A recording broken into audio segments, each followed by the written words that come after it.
Donc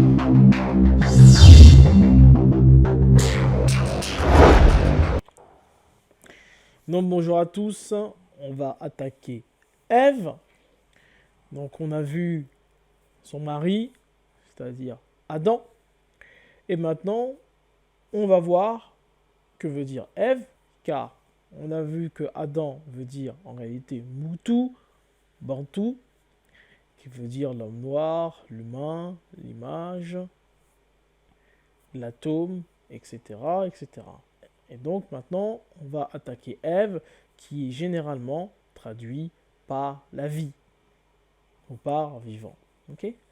Donc ça va être très intéressant de voir si les lexicologues et les savants ont bien fait leur travail.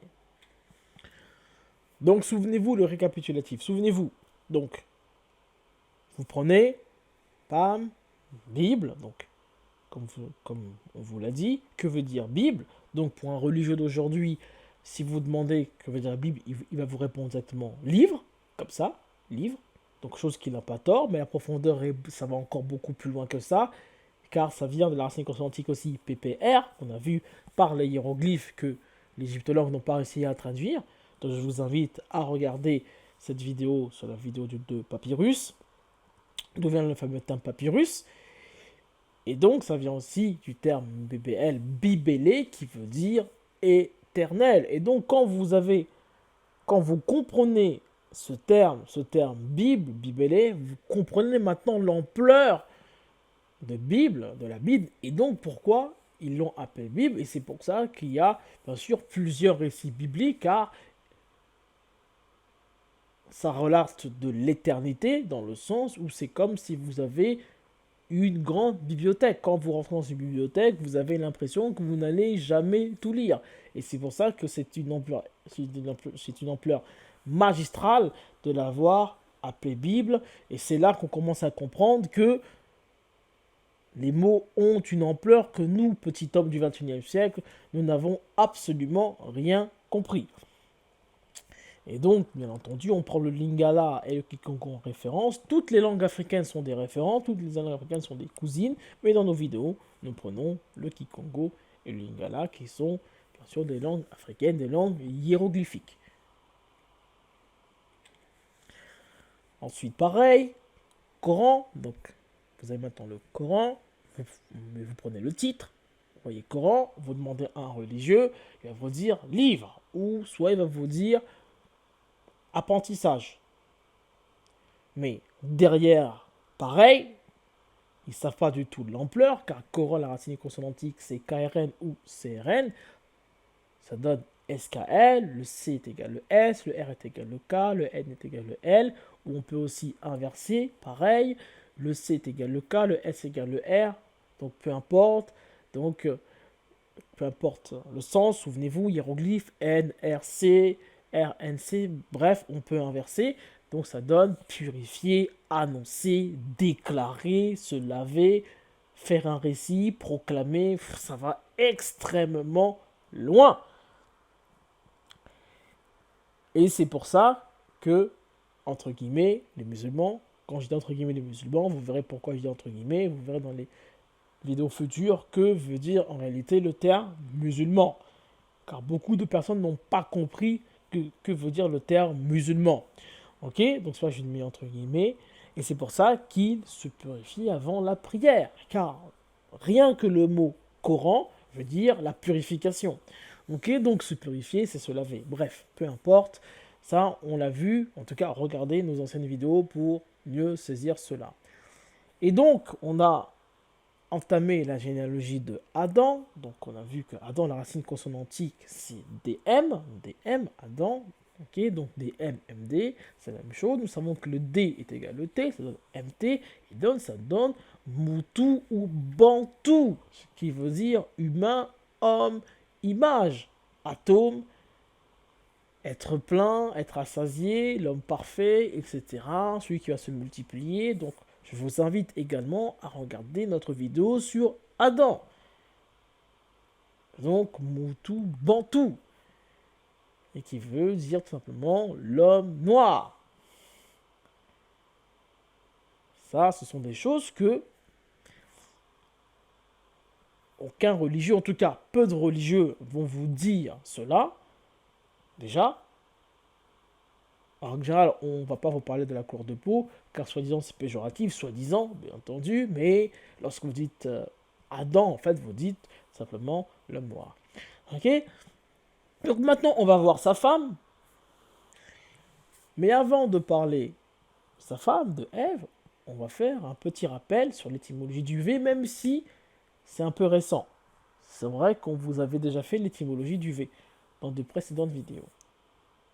Mais souvenez-vous, à l'origine, il n'y a pas de voyelles, ni dans le Coran, ni dans la Bible, ni dans les textes les plus anciens au monde, et ni dans les hiéroglyphes. C'est pour ça qu'on dit que l'écriture proto-sinaïtique, qui est l'hébreu moderne, le latin, bref, ce qu'ils appellent soi-disant l'écriture canadienne, bref, peu importe, sont basés sur les hiéroglyphes. Nous avons vu que les hiéroglyphes, ce sont les langues africaines. C'est pour ça qu'on va dire Moïse. L'autre vont dire Moïse. Les autres vont dire Moses. Ou d'autres vont dire Abraham. Ils vont dire Ibrahim. Donc en fonction de votre région, c'est vous qui allez rajouter sur les consonnes des voyelles. C'est pour ça qu'en hébreu moderne et dans l'arabe moderne, il n'y a pas de voyelles dans l'alphabet. C'est nous, lecteurs, qui allons ajouter des voyelles en fonction de nos origines ou de notre manière de s'exprimer. Et donc, pour bien que vous compreniez, on va donner un exemple concret. Par exemple, pour Adam et pour Édom, ils ont vu 2 fois des M, mais ils se sont dit, bon, pour l'homme, on va l'appeler Adam. Ils auraient pu l'appeler autrement que Adam, mais tant qu'ils respectent la racine consonantique des M, c'est bon. Donc ils ont dit, bon, on va appeler l'homme Adam, donc ils l'ont appelé Adam. Et pour Édom, ils l'ont appelé Édom. Mais ils auraient pu appeler Adam Idama. Ils ont pu appeler pour Édom, je sais pas, on pourrait mettre quoi? On pourrait mettre un Y. Ils ont pu l'appeler Yadama, par exemple. Peu importe. Mais ils ont mis une norme en disant que l'homme, on va l'appeler Adam, et le royaume, entre guillemets, méchant, on va l'appeler Édom. Malgré qu'ils ont la même racine consonantique. Vous comprenez? En fait, c'est juste pour que vous différenciez Adam de Édom. Et c'est pour ça que quand vous expliquez ça à certains religieux, des fois ils ont un peu du mal. Lorsqu'on leur dit que Jésus a le même prénom que Ésaïe, que Ésaïe aussi a le même prénom que Josué, les trois ont le même prénom. En fait, hein. Mais c'est juste pour différencier. Ils ont dit, bon, lui, on va l'appeler Jésus, puisqu'il est fils de Marie, on va l'appeler Jésus. L'autre, on va l'appeler Josué. Et l'autre, on va l'appeler Ésaïe. Ok, c'est juste pour que vous différenciez les histoires. Et c'est pour ça que souvent dans le Coran, il est marqué, par exemple, Jésus, fils de Marie. Ok. Donc ça, c'est juste un aparté. Et c'est juste pour que vous compreniez, si vous n'avez pas déjà ce genre de notions, des notions qui sont, entre guillemets, je dirais pas normales. C'est vrai que c'est une réflexion entre guillemets, à se faire, en tout cas, pas à se faire, mais il faut, comment dire, il faut également aussi se poser la question, car, j'aime bien dire, le français est insuffisant. Si vous lisez les textes en français, c'est exactement insuffisant. C'est insuffisant. Il faut voir derrière ce que se cache, en tout cas, quelle est la traduction qu'ils font du mot, car un mot a une définition. Et sa définition, c'est son histoire. Ok. Donc ça, c'est très important de bien saisir cela. Ok, donc ça, c'était un petit aparté. Donc, rappel sur l'étymologie du V. Donc ça, on l'a déjà vu. Donc, le V est égal le W. Exemple. Donc, wagon, on dit pas wagon, on dit wagon. Donc, vous voyez bien que le W est égal au V. Donc, on dit wagon. Le V est égal le P est égal le F est égal le B. Donc souvenez-vous, vader, pater, père, faveur. Donc en fonction des pays vous voyez bien que le V se transforme en P, se transforme en F. Okay. Et en hébreu moderne, par rapport au français, nous on va dire rabbin. Eux, à la place du B, ils vont dire Rav. Donc le B est égal au V. C'est ça qu'eux vont dire. Nous on va dire Abraham, eux ils vont dire Avraham. Ok. Ça, j'espère que vous avez bien saisi l'étymologie. C'est la base, pour moi, c'est la base de tout. Si vous n'avez pas ça, ça va être compliqué lorsqu'on va entamer les hiéroglyphes, etc., etc. Car ça, c'est la base de tout. Si vous avez compris ça, vous mettez déjà un pied très très loin. Bien sûr, sans nous vanter. Bien sûr, sans nous vanter, mais il faut bien avoir compris ces notions d'étymologie pour bien comprendre. C'est pour ça que si vous lisez les textes en français, alors que ce ne sont pas des textes originels, déjà que ça a été difficile au traducteur de traduire, en plus vous lisez une langue qui est récente, vous allez vraiment pas vous en sortir. Vraiment pas vous en sortir. Ok. Donc voilà, voilà. Et comme toujours, notre petit rappel étymologique habituel. Donc le K est égal au C est égal au S, ça vous le savez, le N est égal à ND est égal à D est égal à L, le G est égal au K est égal au R est égal au H est égal au L est égal au Q, le Q ça va être rare de l'utiliser de toute façon, le M est égal au N est égal au B est égal au H, le S est égal au D est égal au T est égal au Z, et le P est égal au F.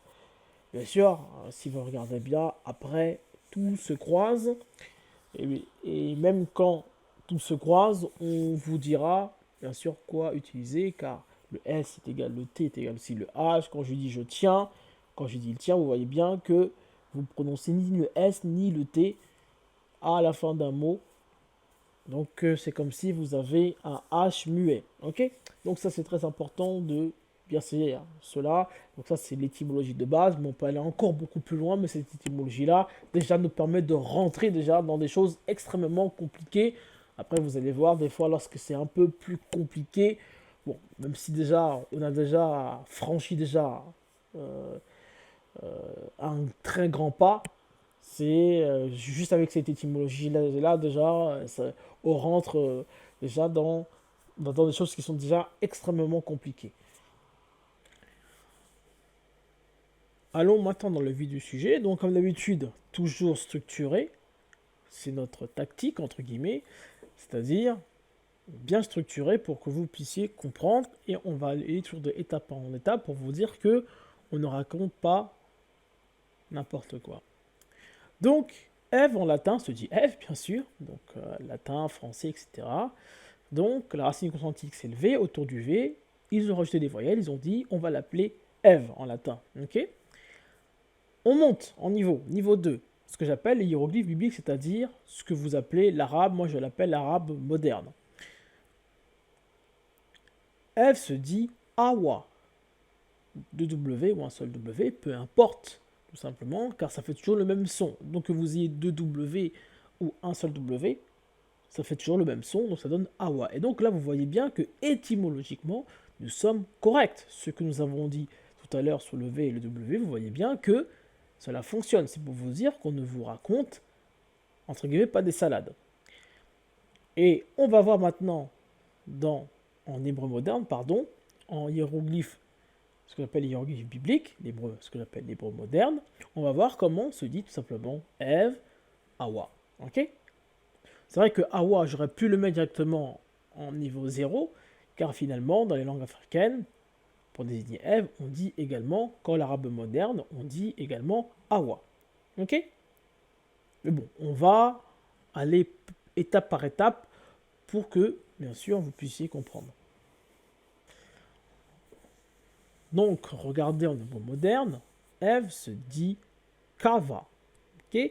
Donc, vie ou vivant, première femme, épouse de Adam. Et on regarde encore, en bas, c'est marqué origine du mot Kava. Donc, c'est pour vous dire qu'il n'y a pas qu'un seul Kava. Okay. Donc, pour arriver à la conclusion qu'elle veut dire vie vivant, bien sûr, c'est qu'il y a plusieurs mots qui sont autour de cela. Okay. Donc, il y a un autre mot qui se dit aussi Kava, qu'ils ont vu également autre part. Et donc, regardez, Kava veut dire également dire, déclarer, montrer, faire connaître, souffle. Okay. Donc, c'est pour ça qu'ils nous ont déduit que Ève veut dire vie. Okay. Donc vous voyez bien comment ils font. En termes d'étymologie, c'est même excellent. C'est en fonction de ce qu'ils voient, ils sont capables bien sûr d'en déduire ce que veut dire en réalité le mot. Et c'est vraiment un très très gros travail qu'ils ont fait. Ça, il n'y a absolument rien à dire. Donc, on a quasiment tous nos niveaux. Donc, répétons. Latin, Ève, racine consonantique, V. Niveau 2, hiéroglyphe coranique. Awa, racine consonantique, W, on a vu W égale V. Ok. Niveau 1, hébreu moderne, on a maintenant Kava, racine consonantique, KV. Ou si vous voulez, KVH. Ou si vous voulez, KVK. Ok. Et on va chercher maintenant dans la langue mère, c'est-à-dire la langue des hiéroglyphes, même si on sait déjà un peu d'avance que dans les langues mères, dans les langues africaines, Awa se dit également. Okay. Donc, la langue coranique, en tout cas lorsque les Arabes modernes, les Arabes d'aujourd'hui, entre guillemets, puisqu'on a bien vu que ce ne sont pas des Arabes, mais bref, peu importe, lorsque eux ils disent Awa, en fait, ils sont en train de dire le nom de Ève le plus originalement possible. Mais que veut dire en réalité Awa? Mais on va aller un peu plus loin. Donc, la définition de ce qu'au font les traducteurs, les religieux, c'est Ève, vie, vivant, déclaré, dire, etc., etc. Donc ça, on l'a vu, on vous l'a montré. Donc le nom de Ève, c'est V, W, KV, KVH, et ensuite, on ajoute les voyelles pour donner son nom. Ok?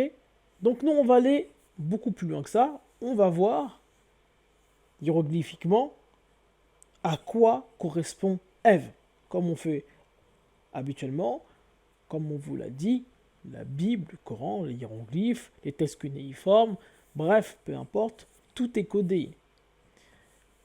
C'est codé à un tel niveau que vous vous en rendez même pas compte, mais pour ceux qui sont vidéo, les hiéroglyphes ont le même son. Donc, tout ce qui va à gauche et à droite de ce que vous cherchez correspond à ce que vous voulez trouver. Et c'est ce qu'on va faire tout de suite. On va aller un peu plus loin qu'eux. Ce qu'ils ont fait, c'est excellent. Vie, vivant, déclarer, dire. Ça, il n'y a absolument rien à dire là-dessus. Ça, on ne critique jamais leur manière de raisonner. Mais là, vous allez voir que sur Ève, il y a un tout petit bémol, mais on va le voir tout de suite. Genèse, chapitre 3, verset 20. Lisons que cette phrase. Adam donna à sa femme le nom d'Ève, car elle a été la mère de tous les vivants. Donc, hiéroglyphiquement, à quoi correspond Ève? Nous, on va aller un peu plus loin que les spécialistes, soi-disant. Ève est égale à la femme. C'est la première fois. Donc, Ève est égale à la femme. Donc, Ève veut également dire femme. Et Adam l'a nommé car c'est la mère de tous les vivants. Donc, Ève est égale à la mère de tous les vivants. Mais la question qui peut poser problème, c'est la réflexion qu'il faudrait se poser. Mais que veut dire la mère de tous les vivants? La mère de tous les vivants, effectivement, lorsqu'on voit comme ça, la mère de tous les vivants, on se dit automatiquement, c'est la vie. Mais faites quand même une petite réflexion là-dessus. La mère de tous les vivants. Donc, avant, elle n'avait pas de nom. Avant, il l'appelait la femme. Et tout d'un coup, Adam l'a nommée. Elle est la mère de tous les vivants. Donc, que veut dire vraiment ce terme de mère de tous les vivants? Pour comprendre cela, bien sûr, il faut voir tout le contexte. Car prendre une phrase comme ça, pour saisir, il faut en prendre tout le contexte. Et pour cela, on va lire à partir de 16. Il dit à la femme, on parle de Dieu, j'augmenterai ta souffrance j'augmenterai la souffrance de tes grossesses, tu enfanteras avec douleur, et tes désirs se porteront vers ton mari, mais il dominera sur toi. Fin. Donc, à la base, Ève, on l'appelait femme. Ok. Mais Adam précise juste après cet événement-là, entre guillemets, lorsque Dieu les a punis, juste après cet événement-là, Adam a dit, juste après, il va nommer sa femme Ève, car elle est la mère de tous les vivants. Donc, tous les religieux, n'importe quel religieux, va vous dire que Ève veut dire la vie. Ils ont raison. Ève veut dire la vie. Mais Ève ne veut pas dire que ça. Et il n'y a que les langues africaines qui vont vous faire comprendre le sens profond de ce fameux terme, la mère de tous les vivants. Que dit Dieu? Il dit que la femme va enfanter avec douleur. Donc ça veut dire qu'à la base, la femme, même aussi l'homme aussi, à la base, il ne souffre pas. Mais il précise juste à la femme qu'elle va souffrir, qu'elle va enfanter avec douleur. Mais en réalité, qu'est-ce que ça cache?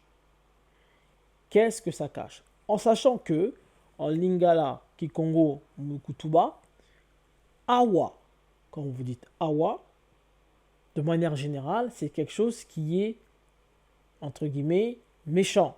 Quand je dis méchant, c'est-à-dire que c'est pas un terme gentil. Awa. Awa, en fait, ça veut dire ici. Viens ici.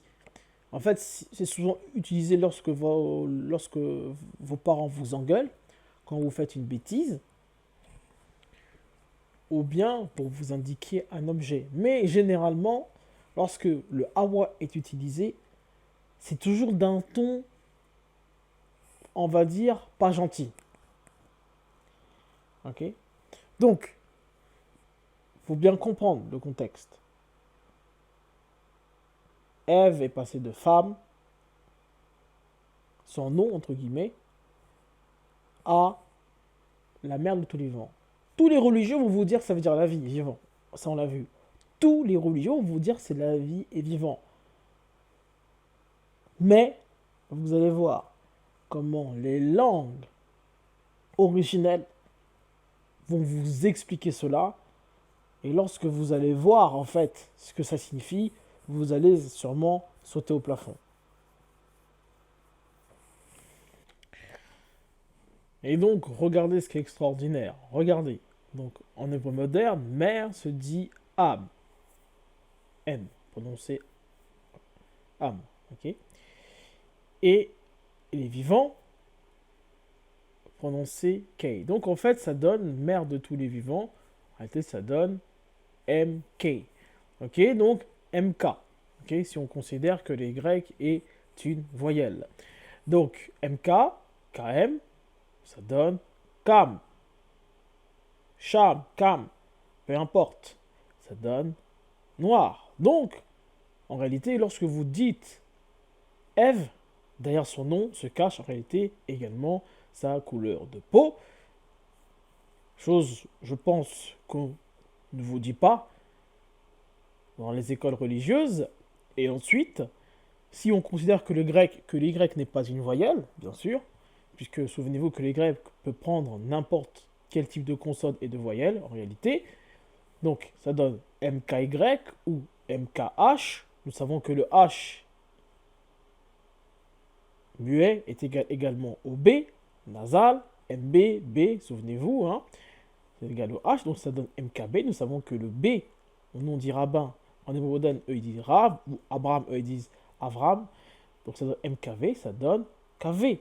Donc on retrouve ce fameux cave, ok, qui veut dire la mère des vivants, en tout cas la mère de tous les vivants, traduit pour l'instant par soi-disant la vie, ok.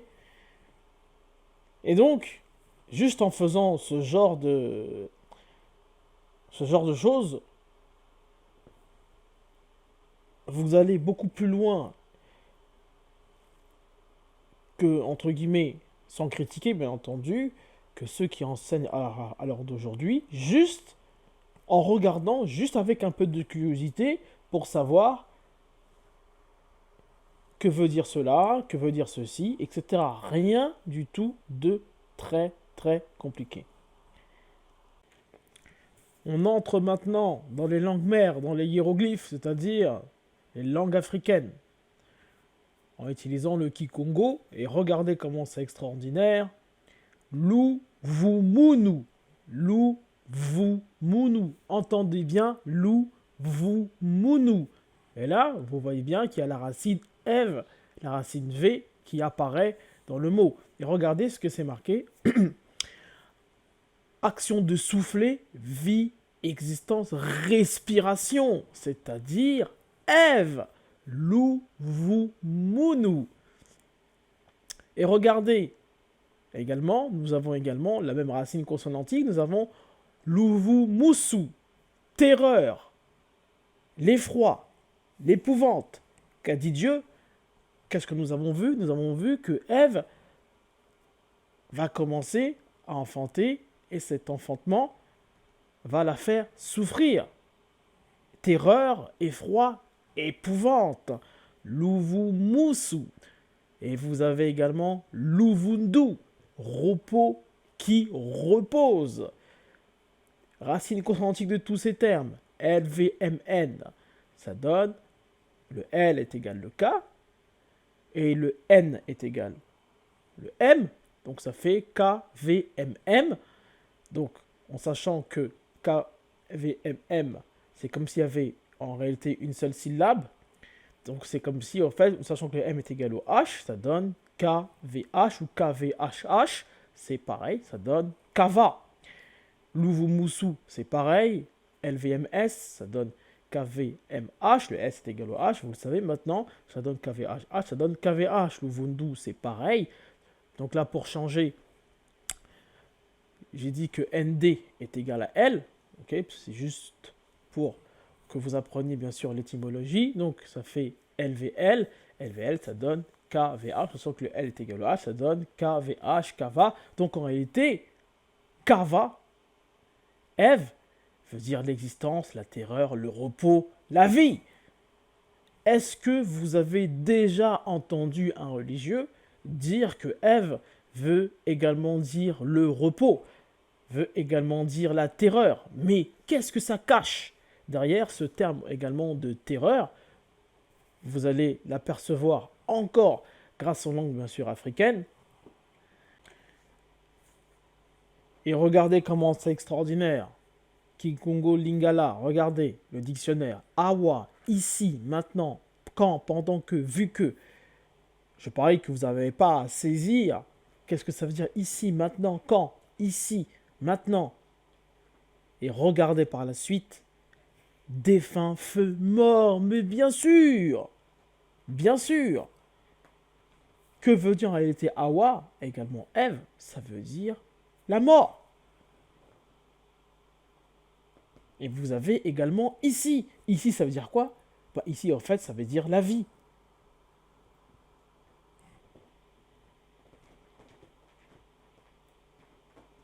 Donc, la conclusion, en réalité, c'est que l'arabe moderne, en utilisant le terme Awa, ils ne savent que la version, entre guillemets, de ici maintenant, c'est-à-dire la version de la vie. Mais, en réalité, Adam, en renommant sa femme Ève, il a rajouté ce fameux wa, ce fameux terme wa, qui veut dire la vie, comme également la mort.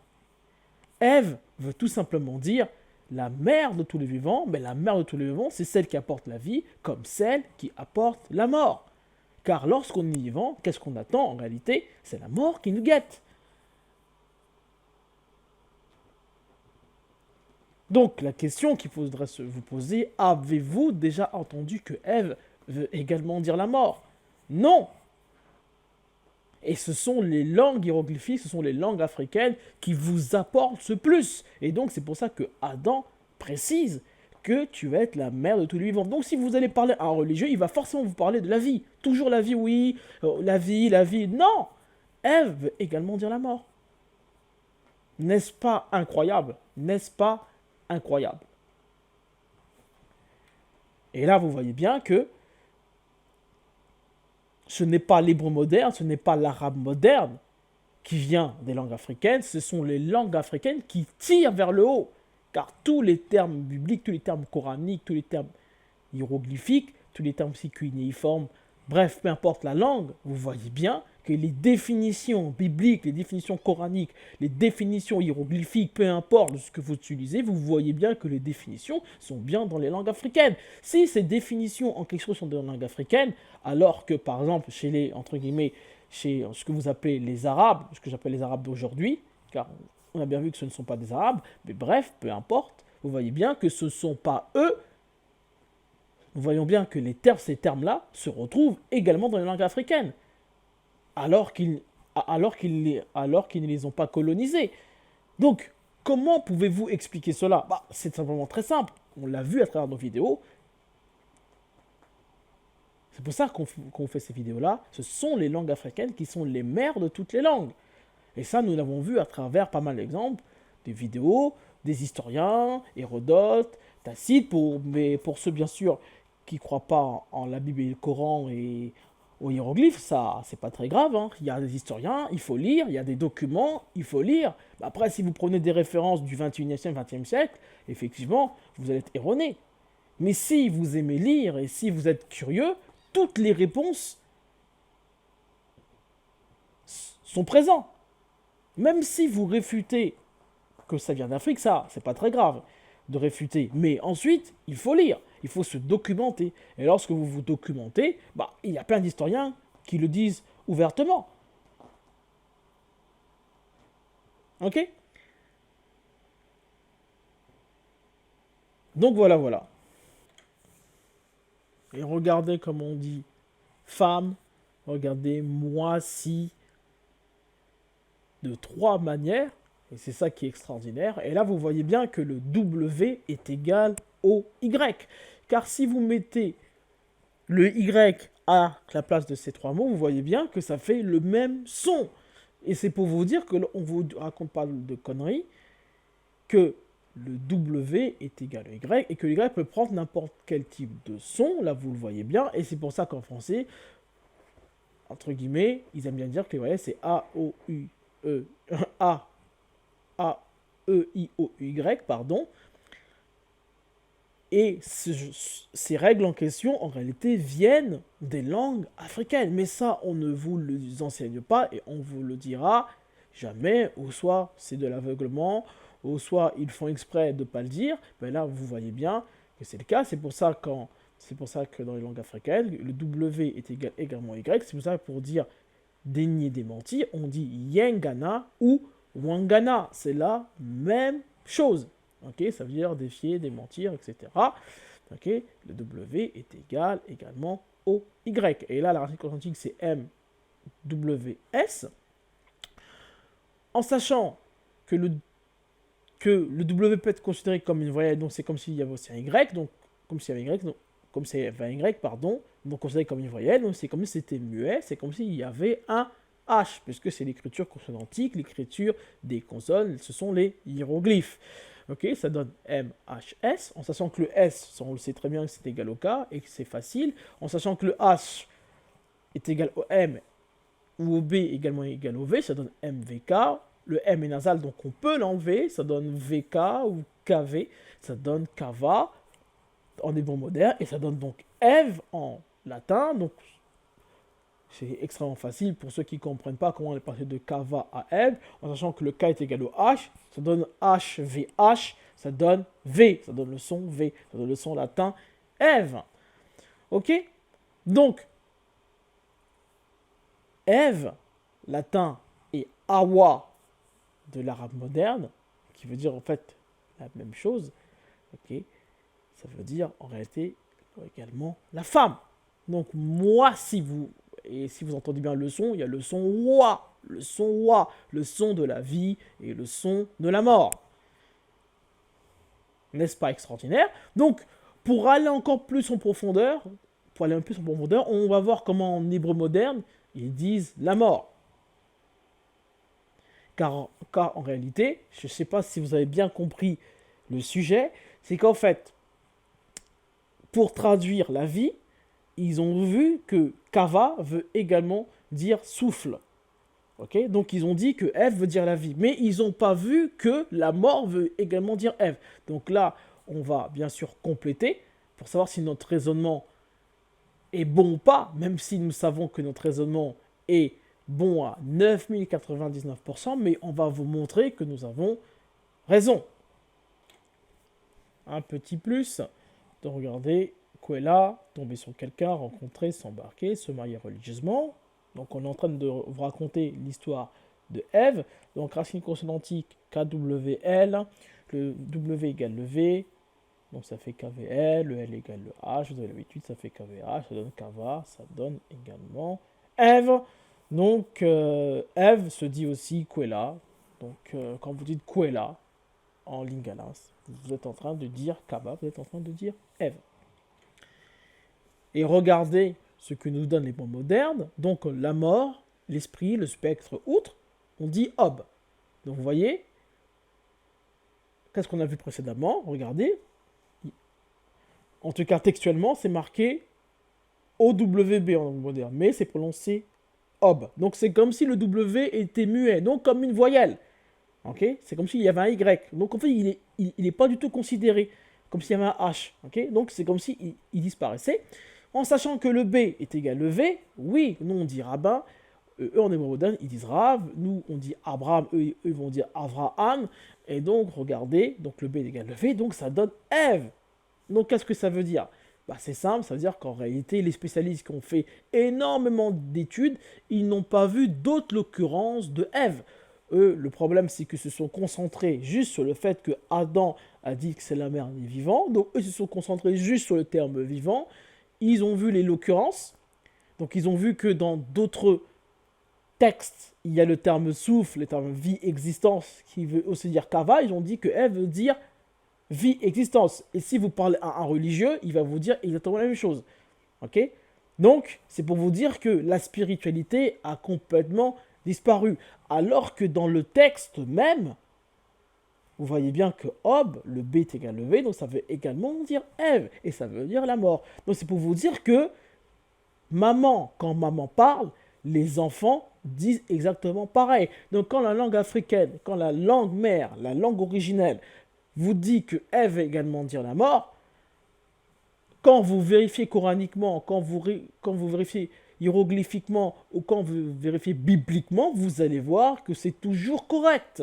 C'est toujours correct. Maman ne se trompe jamais, car tout simplement, c'est elle qui a engendré toutes les langues du monde, et donc tout est vérifiable dans les deux sens. Bien sûr, dans les deux sens.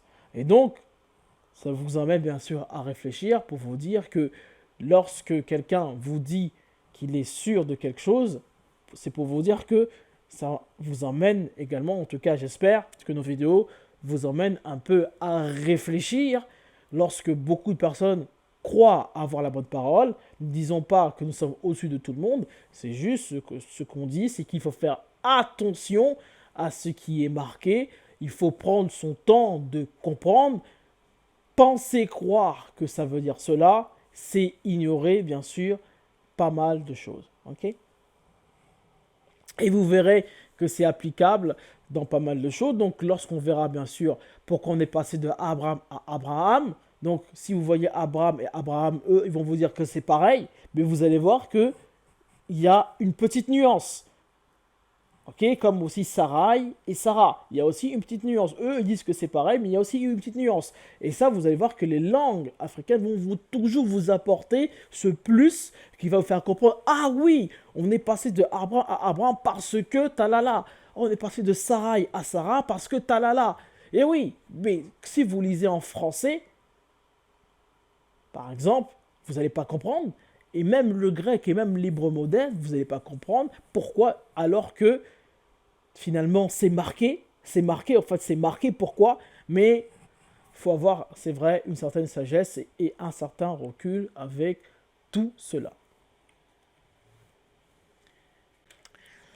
Donc, conclusion sur Ève. Donc, Ève, Moissi, Awa, Luvumunu, Koela, etc. Donc, ce qui a donné Ève, Awa, Kava. Ok. Donc, on a trouvé Adam, racine des M, MT, etc. Donc, Mutu, Bantu. Ok. Moi, je vais l'appeler plutôt Mutu. Ok. Et pour Ève, je pense que je vais plutôt l'appeler Moissi. Comme ça va donner homme, femme, Moissi pour Ève. Ou peut-être Awa parfois, Luvumunu ou Kwela. Mais bon, je vais partir sur Moissi, sur, sur, sur ma généalogie. Et donc, la prochaine vidéo, donc, soit je vais faire, soit je vais mettre dans la continuité, c'est-à-dire qu'on va attaquer Caïn, ou soit je vais attaquer la Mésopotamie. Ça va être soit l'un, soit l'autre, je vais voir. Et ne vous inquiétez pas, ensuite on ira voir bien sûr les hiéroglyphes, ce que vous appelez les hiéroglyphes égyptiens. On ira voir bien sûr pas mal de choses, peut-être les rois, etc. Mais bon, ça ce sera par la suite, car il y a plusieurs sujets encore à élucider. Donc j'espère que la vidéo vous a plu. Donc je vous dis à la prochaine. Étudions, étudiez. Ciao, ciao.